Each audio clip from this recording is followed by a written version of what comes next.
Now, everybody is familiar with kotegaeshi. Let me bring it over here. And the way it's normally done is press this way, his body, this gets tight, his body follows it, and at some point he's going to have to sit or take a break for him, right? But what that does is, in a way, it sequentially locks. It locks this joint to this joint to this joint. But it's an inefficient sequential lock, okay? Because what happens is, when you're doing this, he can extend his arm out and out and out and out, and eventually he may have to go because of here, but these aren't getting involved. So to make it sequential locking, you can just do this. That didn't look like it did much of anything, but you had it fall, right? Oh, yes. All right, now what happens is I have to make this rise and turn, and I have to make this tilt, right? I can't do that physically, unless I'm, a big dude, okay? If I force this, the tendency is pain here, and he'll compensate because of the pain. Well, in doing this, I tighten this up to start off with. There's not a lot of pain, but this is at full flex, right? Okay? All right, this is called a kime. It's a type of lock that's called a kime, which means a lock that goes the direction the joint already goes. Okay? Now, if I then shift my weight and drop my weight a little bit, that kime presses the elbow down, involving the elbow. The elbow pulls on the upper arm, pulling the shoulder down. The shoulder tilts his body. Okay, now if you freeze there for me. So now he's cantered to the side. Now it only takes a very little motion to complete that. I have partial off-balancing, as we talked about 1,000 years ago on our off-balancing tape. And then I get complete off-balance.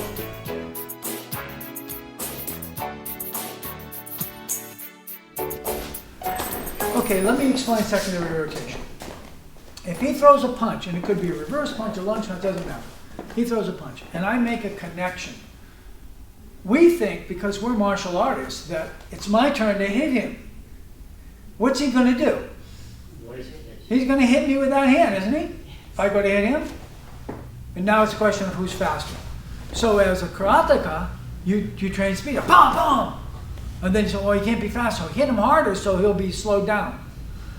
Not so much. Okay? There's ways of doing this so I could change his balance, but there's an easier way of thinking of it. Say you punch with this hand, doesn't matter which one. And I make connection. If he's going to hit me with this hand, he has to rotate his body. The more I'm over here, the more he has to rotate it. If I'm over here, he'll rotate the other way, right? Or he'll change his feet. Now I want to get in a position where he has to rotate maximally, but won't want to change his feet. And this is a judgment call, okay? All right, so if I go about 90 degrees here, he feels he can reach with this hand. He won't change his feet very much. A little bit maybe, but mostly he'll rotate. Is that fair? If I were to do this, I'm not at 90 degrees. He can do the same rotation and hit me. I can't do much about it. So how do I block secondary rotation? By the way, we have a separate album on this called Dealing with the Attacker's Second, Dealing with the Second Attack, or Attacker's Second Blow. If I go at 90 degrees and he rotates, go ahead. So what did you feel then? You're blocking my elbow, pushing it. Right, so that stops the rotation, or truncates the rotation. So if I go like this and I go like that, as he punches, that stops that. I'm dealing with that second rotation. Now that's not the only way. I go like this, he goes to hit me, I hit his shoulder. In order to hit me with that hand, that shoulder has to go back. Right? So that's a second way of dealing with it. Shift weight, check shoulder. You could also, because he has this foot forward, I could also have done this. Check that knee. In other words, if I'm here and he punches me and I check that knee, he can't rotate his shoulder. Otherwise he hurts his own knees. So a check, a weight shift. Here's the third way. At 90 degrees, he hits me. I let him. I go back here. So he's got a rotation, to a position which I'm no longer occupying. All right, so I'm dealing with the attacker's secondary rotation.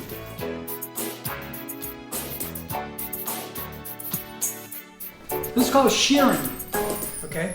Has to do with nylons, okay? Now, shearing is indirect pushing or indirect pulling, okay? What we tend to do, let's take Ikkyo, a modified Ikkyo, or Udiyotosu or Udiyosai, what you call it. And let's say I get him like this.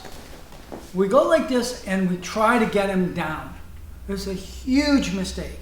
He's not bent over enough. So we force him over. No, you guys never do this, of course. You never see this in your dojo. Well, it's not going to happen. This is exactly what he's going to resist. I got a single line of pressure, gives him a single line of resistance. Now I'll shear him. That's called kesagiri. Kesagiri means a surplus cut. Okay?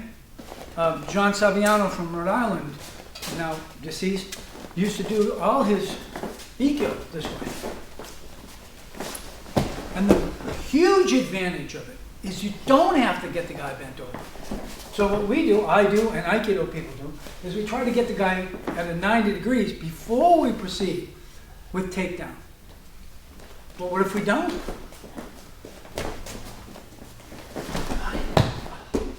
Take him down like this. Now let me give you some, you're going to practice this one. So we'll do cross grip. I want to give you some details so you won't mess it up, okay?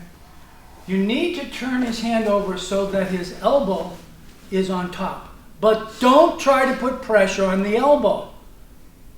Remember that. You're going to want to put pressure on your arms. No, no, no, no. When you cut a kesagiri, do you tighten your grip and try to chop? No, you go, you slice. Right? This hand starts about tricep level. Stay right there, freeze. And you step back out of the way and you cut to your rear leg. Sort of like going, no, kesagiri. Okay. Did I use a lot of power? Nope. Any pain? Nope. Okay. I'm shearing. Yeah?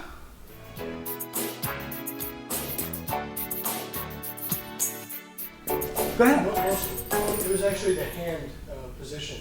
So instead of my hand being flat, I'm No. going to dive it up this way. This is a bad habit, is to have this.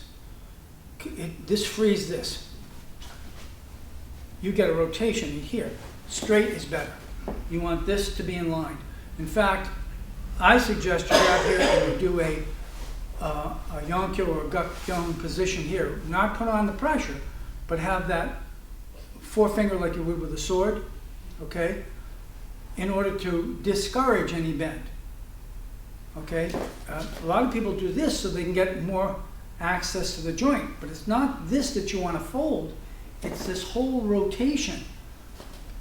The literal translation, Sankyo is third principle, but the old term is kote, forearm, not wrist, but forearm. Hineri. Hineri means twist. Well, how do you twist the wrist? You don't do this. That's folding the tekubi. This is twisting the wrist.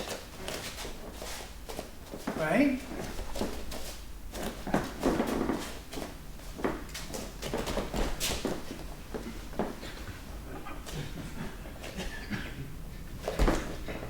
And this is skeletal lock. Okay? Another question? Another question?